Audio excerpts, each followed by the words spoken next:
Hi everyone, Wendy, Spanish Crafter here. I came on to show you these little books I've been making, possibly be able to use as a photograph album. I was watching Treasure Books this morning on YouTube, and I'll put her link below, and she made these little booklets out of a 12 by 12 sheet of card, and so you preferably need double-sided card. And you can mat a photograph on there, or you can put coffee dyed paper on to do a journal. But I just thought they would make nice gifts for my craft club ladies, or to include in a swap or a rack. And all the papers here are from G Happiness in Crafting, and I just thought they're quite nice, so I just thought I'll pop on, because I'm just doing my last one, well, the last one for today before I take the dog out for a walk. So quite nice. And I've got these little word ones are from Victoria Designs. So you need a 12 by 12 piece of paper, or preferably lightweight card, and cut it at 4 inches, so you've got 3 pieces like that. Then you need a scoreboard,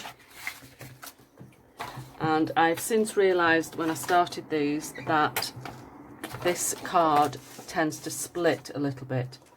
So you score down the middle at 6 inches, 6.5 and 5.5, and just fold those to make the score, and at the 5.5 and the 6.5. I'll just do all those, and because this paper tends to split, I don't press too hard, otherwise I'll go right through it. I'm just trying to see what weight it is. The ones I bought when I was in the UK from, I think, The Works, Craft Sensations, and they were quite cheap, and it says it's 250 GSM, but like I say, it does tend to split. So the way I overcame that, because I don't want to waste it obviously, and I buy these pads when I'm in the UK because I do make boxes every week for my craft club ladies. So I make about 16 boxes each week to put a little chocolate in or something crafty. And so you fold them in half and then fold it back on itself, so that when you've got your book, you've got a fold line there so that you can flick the pages over. So I'll just finish scoring and folding all these burnishing, and then I'll show you how I overcame the splitting, because obviously if they're used as a book, they're going to be using, obviously, flipping the pages over. So I have some wide sellotape, and it's probably about 2 inches wide, and if I can find the end of it, which is there.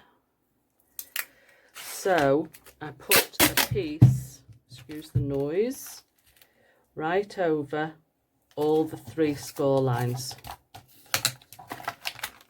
and fold it over the other side as well,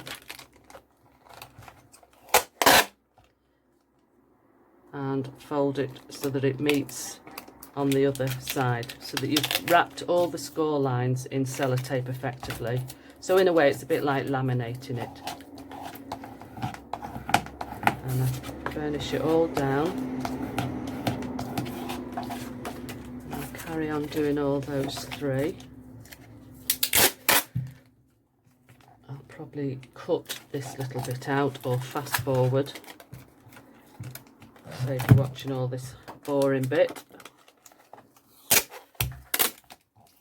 The dog is sat behind me now, waiting to go out for his afternoon walk. He lasts quite a long time during the day. I take him out in the morning when I get up about 7:30, 8 o'clock. I take him out again about 3:30, 4 o'clock in the afternoon. And then while it's dark early at night, John takes him out for his last one before bed. Well, I say before bed, it's before his bed. It's about 9 o'clock our time. He lasts till about 9. And then it goes right through then till about 7, half 7, 8 o'clock in the morning. Right, so they're all sellotaped. So decide which way you want your pages to fold, to show, and make sure that if you've got a directional paper, make sure it's going the correct way. That's that way, I think, yeah. Then put them all together, press them all to the end, and then I put a bulldog clip, she says. Where's my glue just gone flying on the floor? Excuse me. Where's my ball? There it is. Put your bulldog clip on to hold it in place. Fold it back.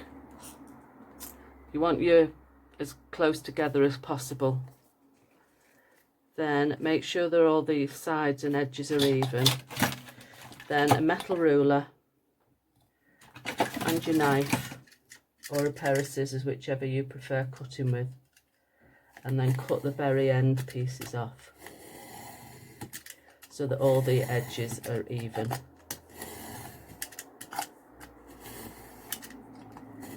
Nearly there.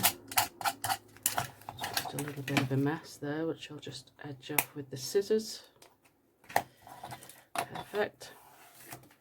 Then you need a crocodile or something that will punch your holes with, and just eyeball it. You need to put this 1/2 inch piece here, you need to put 3 holes in, one in the middle and one near the bottom and one near the top.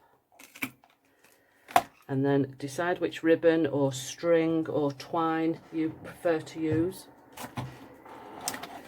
I've got some pretty dotty ribbon from Crafty Ribbons. So I'm going down through the top and pull it through. And if you're using a patterned ribbon, because mine is more patterned on the front than the back, make sure you keep the pattern showing on the front.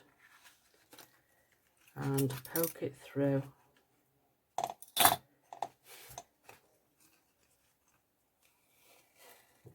See, like that. Make sure your ribbon stays facing the right way. Then through the middle one, come up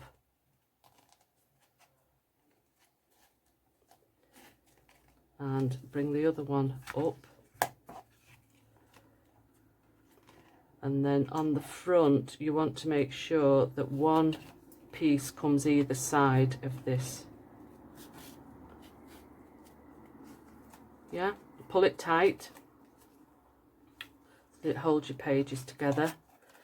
And then I do a reef knot, which I learnt in the Girl Guides. Right over left and under, and then left over right and under, and make sure that's quite neat and tidy. Okay, and then I round the corners off with my corner rounder. This X-cut one I've had for donkey's years. Just go through each page. I think this will be nice for using. If you keep photographs in your handbag like I do of my grandchildren, they'd be nice printing them out and just matting them onto each page. I've got 6 grandchildren now, so they would fit perfectly in here. It's just a bit rough there on the edge. Just take that off with my scissors. One of my sons has got 4, 1 boy and 3 girls, and my other son has got 2 girls. So that's how it turns out. And because I've put sellotape on, it holds these folds more firm. So give them a good fold back, but it should stop the paper from splitting. Yep, quite happy with that. Then for the front, I decorate up with, I've got this bit of like mulberry paper. I've got some bit of gardening book with some nice, that looks quite nice actually. So I'll use that. I've got my Distress Oxide in walnut stain. I quite like this one because it's quite dark, a bit darker than Vintage Photo. And then decide if that's going on the side or the front or sideways. Choose another piece, and then I'll put some of this mulberry paper. I found this in the box at the craft shop. I keep a box there for the craft ladies to use with a die cut machine, Cut and Boss. My old one, because I have a Gemini now. And I put my old one in the box there for the ladies to use whenever they wanted. So that will go under there. What do you think? There. And then I have these words and from G, Happiness in Crafting. So I decide which one will look nice. Happiness is handmade. That's quite a nice one. Does it match the pinky paper? And put memories on as well. Yeah. So I'll just quickly ink the edges because I don't want any white. Where you cut it, you always get a white edge.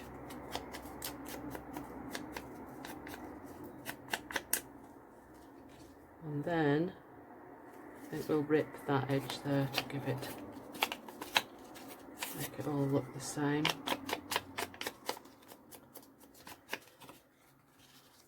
What do you think? Like that. Memories.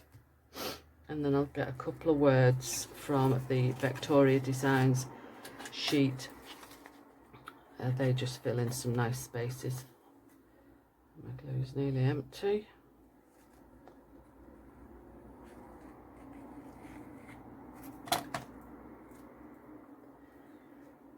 And I also use some of these words as well to stick on the inside pages. I think it just, I don't want to put them right in the middle of the page because obviously if you're going to put a photograph on, you don't want to hide them with the photograph. So I choose some narrow ones that I can stick either at the side of the page or at the top in a corner. So I think that will do there. Stick this one over the writing. Like that, I think. And this one in the top corner. All very quick. That looks quite nice. Bit of seepage there, but never mind. And then I just choose some words and take the white off the edges. Just stick them on 2 or 3 pages. I don't do every page. So, like that. Ooh. So you can still put a photograph there. Should we put patience on as well? I've got tons of these. I must have cut out about half a dozen pages of these words and sayings at one night. No wonder I suffer with sore thumbs, is it? With arthritis. So that looks quite nice. And let's choose, that's a nice one as well, Joy. Yeah. So I'll stick that on one of the pages too. Let's choose one near the back. I tend to stick them on the plainer pages because you lose themselves if you put them on the patterned. So if you put them on the patterned page, you can't really stand out very much. So I'll stick that one on the back page. Normally I hate using double-sided card or paper, but when it's for something like this, it's nice having double-sided. Okay, put my knife away. Right, where's my bag with my little stiff word? So I'd just like to put a couple more words on the front.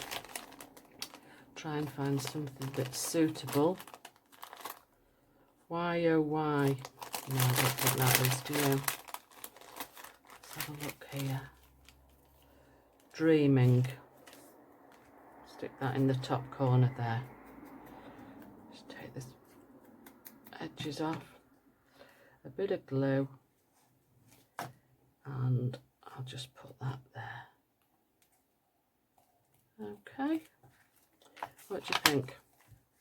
Use the twist around a bit. Okay, it's nice, isn't it? Very happy with how these are turning out. So I've made one for my next junk journal class for a prize for the raffle, and I've done that one, that's 1, 2, 3, 4, 5. So another 7 or 8 to go. Okay, thanks for joining me today, and if you've got any suggestions or any comments, please let me know, and I'd love you to become a subscriber, and give me a thumbs up if you like the video, and I'll see you next week. Bye.